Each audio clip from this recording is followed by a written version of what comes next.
이 기도의 자리, 말씀의 자리로 나아오신 여러분들을 주님의 이름으로 축복합니다. 우리 함께하고 있는 서로와 눈을 맞추며 이렇게 인사해 볼까요? 하나님을 의지하시기를 바랍니다. 우리가 함께 인사한 것처럼 우리의 삶이 온전히 하나님을 의지하는 삶을 살기를 바랍니다. 매 순간 하나님을 찾고 하나님을 구하며 하나님을 바라보는 우리의 모든 삶 되기를 바랍니다. 이 시간, 이 예배의 자리가 그 삶을 고백하는 시작이 되기를 주님의 이름으로 간절히 소원합니다. 우리 주변을 보면 왕년에 내가 말이야, 나 때는 말이야 라는 말을 자주 하는 사람들이 있습니다. 혹시 여기 계신 성도님들 중에 그런 분이 계신 건 아니시지요? 이 말은 소위 자기가 잘 나갔던 시절, 젊었던 시절, 자신감으로 뭐든 할 수 있었던 시절 등 자기가 생각하기에 가장 전성기라고 생각하던 시절을 이야기하기 위해 하는 말입니다. 옛날 이야기를 통해서 이전에 나는 이렇게 멋진 사람이었다를 강조하고 행복했던 그때를 상기시키기 위해 하는 말이지요. 제가 교회에서 초등부 아이들이랑 같이 지내고 있는데 아이들이 가끔 저에게 이런 말을 하곤 합니다. 전도사님, 저 유치원 시절이 좋았던 것 같아요. 유치원 시절로 돌아가고 싶어요. 라고 하다던가 아니면 3학년 아이들은 2학년 시절로 돌아가고 싶다고 저에게 말을 하곤 합니다. 제가 이 말을 듣고 너무 웃기고 기가 차서 왜 그때로 돌아가고 싶어? 라고 물으면 아이들은 하나같이 이렇게 말합니다. 그때는 학교 숙제를 조금밖에 안 했고, 그때는 지금보다 공부를 더 조금 했고, 또 그때보다 더 쉬운 걸 배웠다 등등 여러 이유들을 들면서 지금은 너무 힘들고 예전이 편하고 더 쉬웠다라는 것을 이야기하면서 괜히 옆에 있는 동생들한테 야, 지금 네 때가 좋은 거야. 너 2학년일 때가 좋은 거야. 라고 말하는 이 아이들의 모습을 보면서 엄청 웃었던 기억이 있는데요. 제가 아이들의 이야기를 했지만 사실 우리의 삶에서도 많은 사람들은 혹은 우리 자신은 과거 이야기를 꺼내면서 스스로 그때를 자랑하곤 합니다. 왕년에 내가 사업이 이렇게 어마어마하게 잘 됐는데 혹은 내가 왕년에 건강이 이렇게 좋았는데 내가 왕년에 우리 왕년에 동수원교회가 이렇게 이랬었는데 혹은 왕년에 내가 교회에서 이런 사역들을 감당하고 있었는데 등 우리 삶뿐만 아니라 우리의 신앙생활에서까지 우리는 뭐든지 하던 자신감 넘치는 그때 옛 시절을 이야기하곤 하지요. 그런데 잘 생각해 보면 왕년에 잘 나가지 않았던 사람이 어디 있겠어요? 우리가 보기에도 이 3, 4학년 조그만 아이들도 왕년에 예전에 이 잘 나갔던 이 상황들을 이야기하는데 사람마다 한 가지쯤 잘 돌아본다면 잘 나갔던 상황들이 있지 않을까요? 그런데 왜 사람들은 자신의 과거를 지겹도록 이야기하면서 입버릇처럼 달고 사는 것일까요? 저는 이 질문에 대한 답을 지금은 행복하지 못하기 때문이라고 내리고 싶습니다. 지금 자신의 삶이 행복하지 못하다 여기고 별로라고 생각하니 예전의 것을 찾고 그리워하고 있는 것이지요. 사실 과거에도 잘 나갔고 지금도 자신의 삶을 열심히 살아가는 사람들은 과거, 왕년의 이야기를 하지 않습니다. 그저 자신에게 주어진 지금 현재를 열심히 살고 지금 주어진 것에 감사하곤 합니다. 불평과 불만보다는 지금 현재 자신에게 주어진 상황에서 최선을 다하며 살곤 하지요. 주변 사람들 역시 이 사람의 과거 이야기를 굳이 듣지 않아도 이 사람이 지금의 삶을 열심히 행복하게 살아가기에 이 사람과 함께하고자 또 이 사람과 같은 삶을 따르고자 합니다. 하지만 이와 반대로 과거의 삶을 그리워하고 이야기하는 사람들은 지금 자신의 상황이 남들보다는 너무나 힘들다며 다른 사람들보다는 내 삶이 못나고 행복하지 못하다고 여깁니다. 현재에서 오는 이 불평과 불만으로 다 지나간 왕년의 것을 그리워하게 되지요. 다 지나간 그때를 생각한다고 할지라도 지금 내 상황이 나아지는 것도 아닌데 다른 이들에게 예전의 자신을 자랑하며 그때가 좋았다고 생각합니다. 그런데 오늘 말씀에서도 이와 같이 예전의 것, 이 왕년의 자신의 삶을 그리워하는 사람들이 등장하고 있습니다. 바로 이전의 삶이 더 좋았다며 불평과 불만이 가득한 이스라엘 백성들입니다. 이전의 이스라엘 백성들은 이집트에서 종살이를 하며 고통스러운 세월을 보냈습니다. 종살이, 이 노예 생활이라는 말로 알 수 있듯이 이들은 이집트에서 생활하는 동안 고된 노역에 시달려야 했고 인간 이하의 취급을 받으며 생활해야 했습니다. 이들의 삶은 어떻게 보면 자유를 빼앗긴 삶이었지요.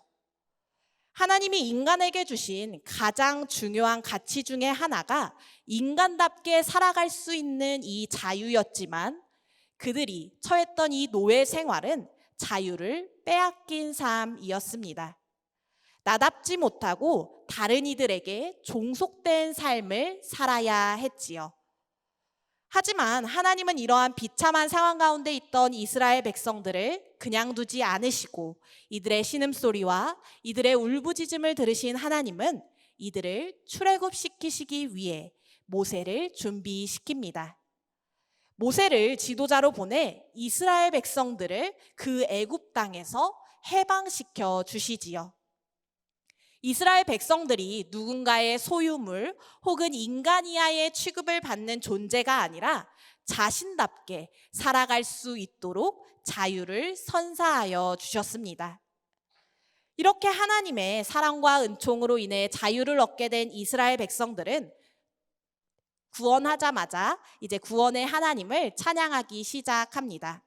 출애굽기 15장에서도 나와 있듯이 모세와 미리암의 노래를 보면 알 수 있듯이 이스라엘 백성들은 출애굽을 통해 자신의 삶을 완전히 바꾸어 주신 하나님을 전심으로 찬양하며 기뻐하고 있지요. 하지만 오늘 말씀에서는 이와 같은 기쁨과 감사, 하나님을 전심으로 찬양하던 이스라엘 백성들의 모습은 온데간데 없이 자신들이 고통스럽게 보냈던 애굽에서의 생활을 그리워하고 추억하는 모습이 나타나게 됩니다. 우리 오늘 함께 3절 말씀을 함께 읽어보도록 하겠습니다. 3절 말씀입니다. 이스라엘 자손이 그들에게 이르되 우리가 애굽 땅에서 고기 감아 곁에 앉아 있던 때와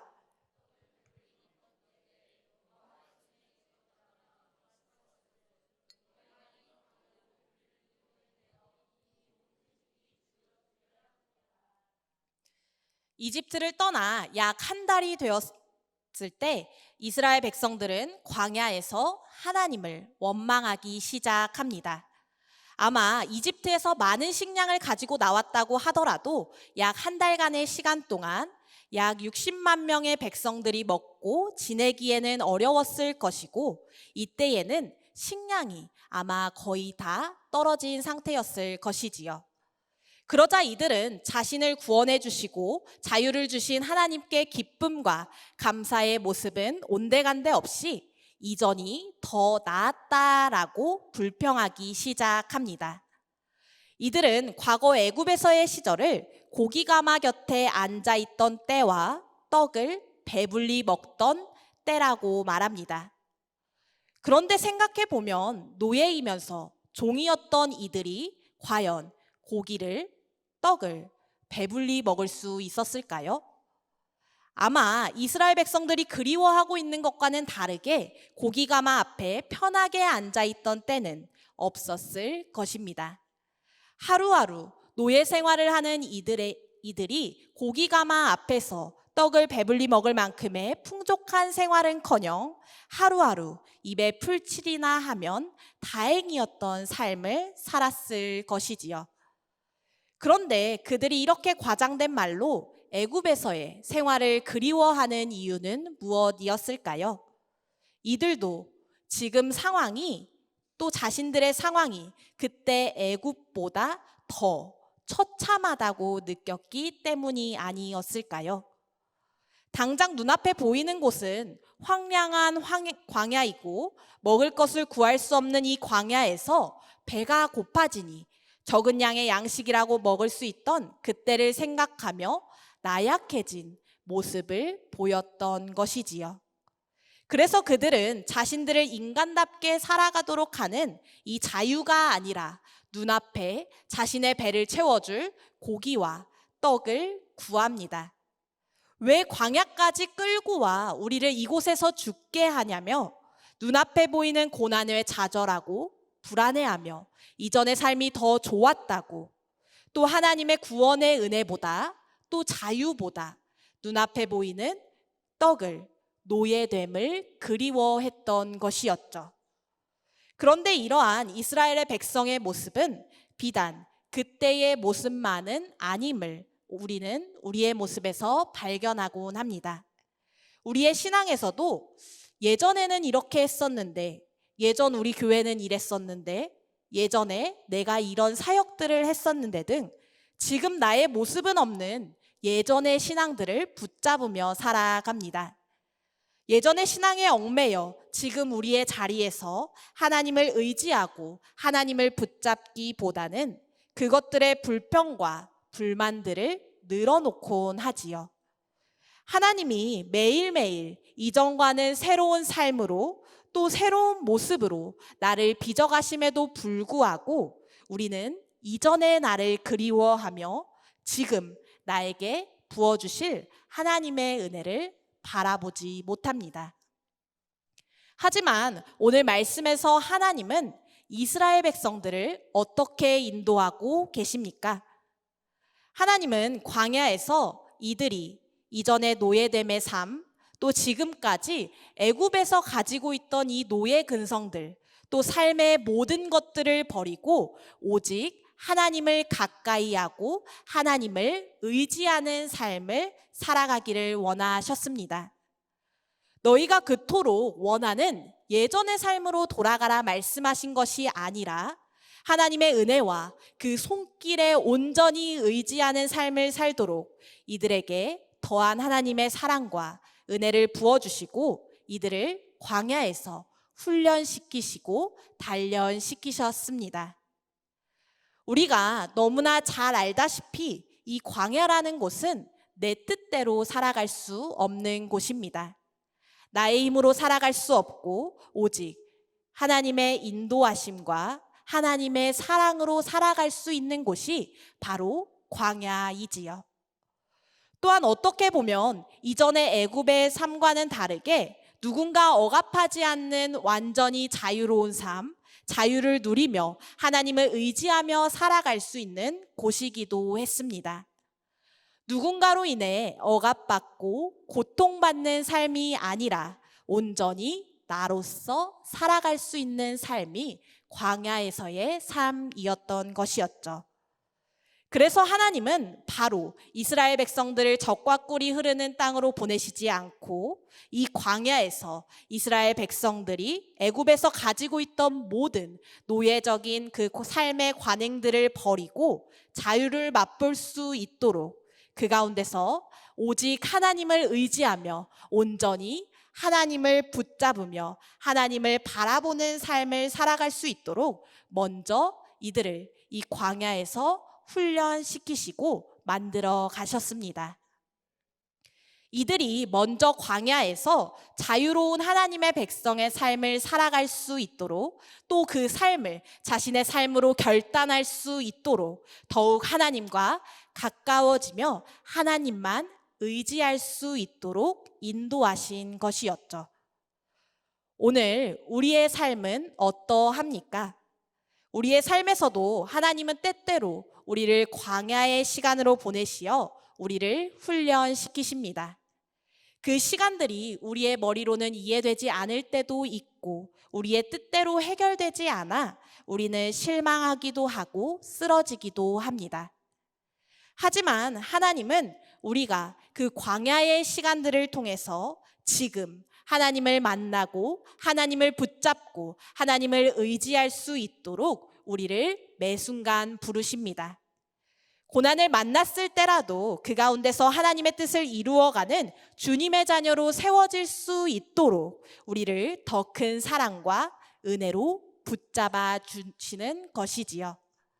오늘 그러한 하나님의 놀라운 사랑, 구원의 은혜가 이 시간 여기 모인 우리와도 함께하기를 소망합니다.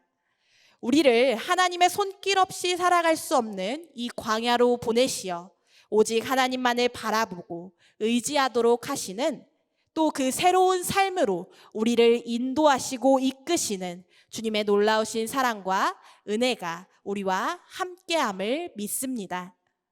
그 이끄심에 우리가 이전에 지나간 것들을 붙잡으면서 그때가 좋았지, 혹은 내가 예전에 이렇게 했었어 라고 위안 삼는 것이 아니라, 또한 우리에게 주어진 고난과 이 어려움의 상황 가운데 불평으로 답하는 것이 아니라 우리에게 주어진 이 광야의 시간을 더욱 하나님과 가까이 하고 온전히 하나님만 붙잡는 시간으로 보내는 우리 모두가 되기를 바랍니다. 이전에 내가 경험해 본, 또 당장 내 눈앞에 보이는 이 안락한 삶을 따르는 것이 아니라 눈에 보이지 않아도 우리의 모든 삶을 책임져 주시는 하나님께 우리의 모든 것 맡기겠다고 고백하며 하나님이 주시는 자유를 광야 같은 삶 가운데 하나님의 은혜와 하나님의 손길에 전적으로 의지하는 삶을 살아가시는 여기 모인 주님의 자녀 모두가 되기를 주님의 이름으로 축복합니다. 그리고 이러한 이스라엘 백성들의 불평과 불만을 들으신 하나님께서는 어떤 반응을 보이고 계실까요? 우리 오늘 말씀의 4절 말씀을 함께 봉독해 보도록 하겠습니다. 그때에 여호와께서 모세에게 이르시되 보라, 내가 너희를 위하여 하늘에서 양식을 비같이 내리리니 백성들이 나가서 일용할 것을 날마다 거둘 것이라.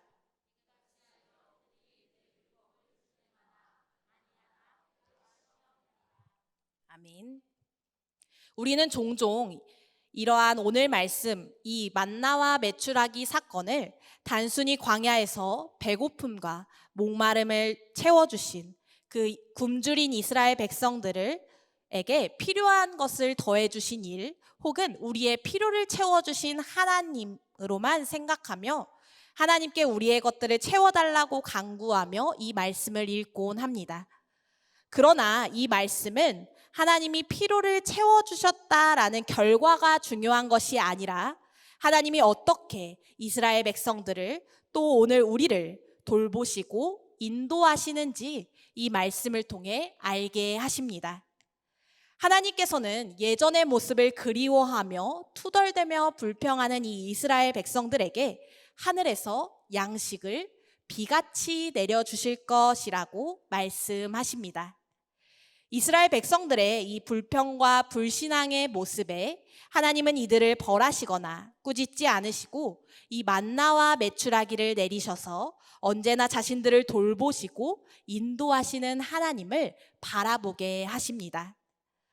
하나님은 광야에서 배고픔과 굶주림으로 이전의 삶을 바라보는 이 이스라엘 백성들에게 만나와 메추라기, 즉 지금 당장 이들에게 필요한 양식을 채워주시어 그 가운데 하나님의 크신 사랑을, 크신 은혜를, 또 우리를 돌보시고 지켜주시는 하나님을 알도록, 경험하도록 하게 하신 것이지요.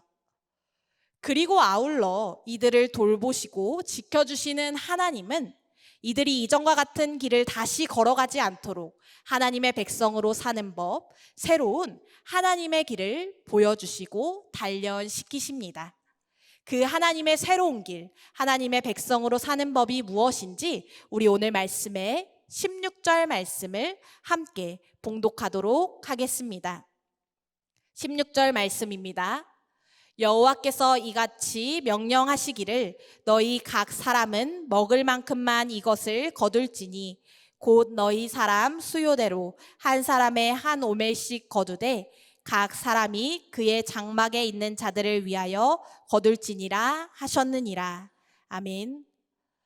하나님께서는 이전과는 완전히 다른 하나님의 법을 따라 살도록 하셨습니다. 이는 한꺼번에 많은 양식을 내려주신 것이 아니라 매일매일 먹을 양만 필요한 만큼만 우리에게 주신 것이지요. 사실 반대로 생각해보면, 또 우리의 편리대로 생각해보면 한꺼번에 많은 양을 주시고 알아서 잘 나눠 먹는 일이 더 편한 일이 아니었을까요? 또 그것이 어떻게 보면 우리 눈에 가늠이 되는 일이니 속 편한 일이 아니었을까 생각하게 됩니다. 저 역시도 성격인지라 집에 필요한 물건들이 항상 떨어지지 않도록 늘 장만해 두고 그 교회 내에 사택과 사무실이 걸어서는 3분 거리고 뛰어서는 2분 거리인데 저는 항상 등에 이따만한 그 백팩을 메고 출근하는데요. 제가 왜 아직 떨어지지도 않은 물건들을 사서 쟁여놓고 또 다 쓰지도 않을 물건들을 미리 준비하고 또 저의 등만한 가방을 매번, 사실 3분이면 왔다 갔다 할 만한 거리인데 맨날 그 큰 가방을 메고 출근하나 생각해 보니 제 마음속에는 일어나지도 않을 상황, 또 내 눈앞에 보이지 않는 이 불확실한 상황 속에서 불안해하고 있는 것은 아닐까 생각해 보게 되었습니다. 이게 떨어지면 엄청 내가 불편을 겪겠지, 혹은 내가 이걸 안 가져갔다가 쓰고 싶으면 어떻게 해? 라고 생각하거나 나의 계획과 이 선 안에서 나의 모든 것을 해결하고 확실한 상황을 만들려고 했던 것 같습니다. 또 그것은 비단 저 한 사람의 문제가 아니라 우리 삶에서 너무나 당연하게 통용되는 논리입니다. 우리의 계획 안에서 미리미리 준비하고 눈에 보이는 당연한 것들을 붙잡으며 내 생각에 확실한 것들을 따르고 그것들을 통제해야 한다고까지 여기게 되지요. 그러나 오늘 말씀을 통해 하나님은 우리에게 어떤 법, 어떤 규칙을 말씀하고 계십니까? 바로 너희가 오늘 먹을 만큼만 거두라라고 말씀하십니다. 이는 다시 말하면 내일의 것을 염려하지 말고 오늘 내게 주신 은혜를 충만하게 누리라는 것이지요. 매일매일 매 순간마다 나의 길을 인도하시고 나의 모든 계획 되시는 하나님을 매 순간 의지하고 붙잡으라는 것입니다. 예전의 것들, 지나갔던 것들이 아니라 지금 나에게 부어주시는 은혜와 충만한 사랑을 온전히 받아 매 순간 하나님을 경험하고 체험하라는 것이지요. 우리의 삶을 돌아보면 예전의 상황, 내가 왕년에 잘 되었을 때에만 하나님이 계셨던 것이 아닙니다. 하나님은 늘 우리의 하나님이 되어주셨고 우리를 가장 선한 길로 매 순간 인도하여 주셨으며 우리가 고난 가운데 있을 때 늘 언제나 우리를 그 고난 가운데서 건져 주셨습니다. 광야와 같은 세상 속에서 우리가 절망하지 않도록 지금도 우리를 돌보시고 계십니다. 혹시 지금 광야와 같은 시간을 보내고 계십니까? 너무나 힘들어 예전의 것들이 생각나며 하나님을 원망하는 말들이 터져 나오십니까? 하나님은 그 광야와 같은 시간을 통해 우리를 빚어가고 계심을 믿으시길 바랍니다. 우리가 하나님의 백성으로 살아갈 수 있도록 우리를 훈련시키심을 믿으시길 바랍니다. 고난 가운데 하나님이 역사하지 않으시는 것이 아니라 우리가 하나님을 의지하지 않았기에 우리에게 이미 부어진 하나님의 은혜를 발견하지 못했던 것은 아닐까 돌아보게 합니다. 우리 하나님을 의지하고 신뢰한다면 언제나 어디에서나 우리와 함께 하시는 하나님께 감사할 수 있을 것입니다. 하나님을 향한 무한한 감사 찬양이 우리의 입술 가운데 터져 나올 것입니다.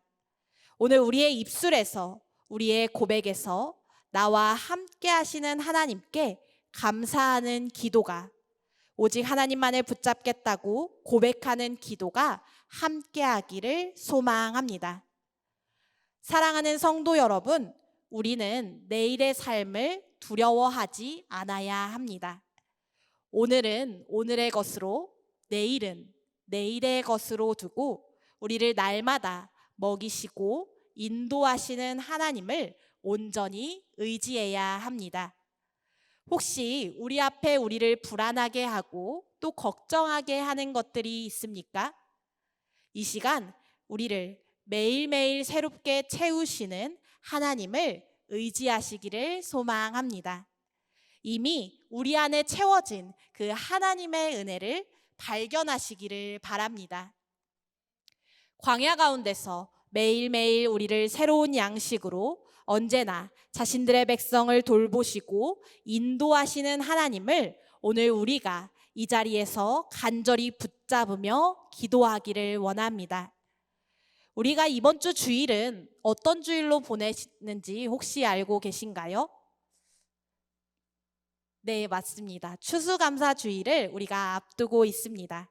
추수감사 주일은 올 한 해 우리에게 주신 하나님의 은혜와 사랑을 감사하는 절기입니다. 추수감사 주일을 맞이하면서 모든 감사한 일들을 돌아보셨을 줄 압니다. 우리가 그 돌아봄 가운데 하나님이 우리에게 무엇을 주셨고 우리에게 주신 이 결과만을 바라보지 않고 오늘 광야에서 이스라엘 백성들을 돌보시고 또 인도하신 하나님처럼 오늘 우리의 삶에서도 우리를 먹이시고 우리를 입히시며 우리에게 더 큰 사랑으로 우리를 더하시는 그 하나님의 은혜를 발견하고 그 은혜를 허락하신 하나님께 감사하기를 바랍니다. 혹 아직 감사할 일들을 돌아보지 못하셨다면 오늘 이 자리에서 우리에게 매일매일 더한 은혜로 채우시는 하나님을 온전히 의지하며 나아가기를 원합니다. 우리를 언제나 돌보시고 인도하시며 지키시는 분이신 우리 하나님을 중심에 모시고 우리가 하나님의 인도하심을 따라 사는 사람으로서 하나님이 보여주시는 새로운 길, 그 삶으로 나아가시는 여기 모인 주님의 자녀 한 사람 한 사람 또한 이 밤, 이 자리, 이 기도의 모든 자리가 되기를 주님의 이름으로 축복합니다. 우리 그 마음 담아 함께 찬양하겠습니다. 이 시간 우리와 함께 하시며 우리에게 풍성한 은혜와 사랑을 더하시는 주님을 붙잡길 바랍니다. 이 시간 이 자리에서 우리 주님을 만나기를 원합니다. 우리를 인도하시는 주님과 동행하기를 원합니다. 이 기도의 자리에서 우리의 손을 뻗어 우리와 함께 하시는 주님을 만나기를 바랍니다. 우리가 쥐고 있던 모든 것 내려놓고 그 손으로 우리 주님의 도우심을 붙잡길 바랍니다. 이 시간 우리에게 임재하실 하나님을 찬양합니다.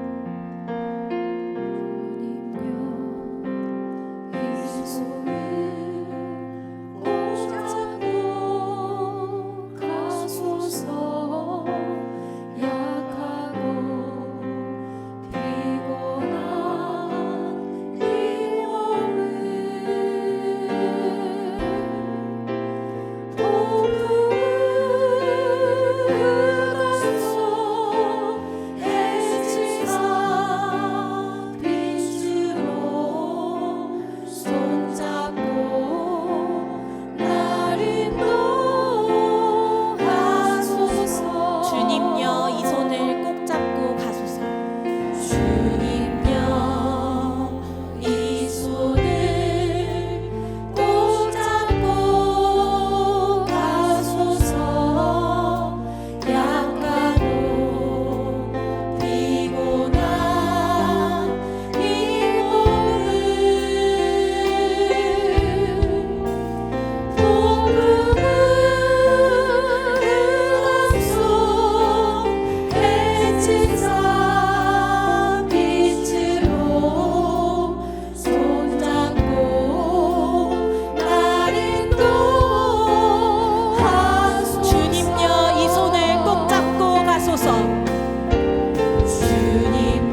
함께 하시는 하나님을 만나길 원합니다.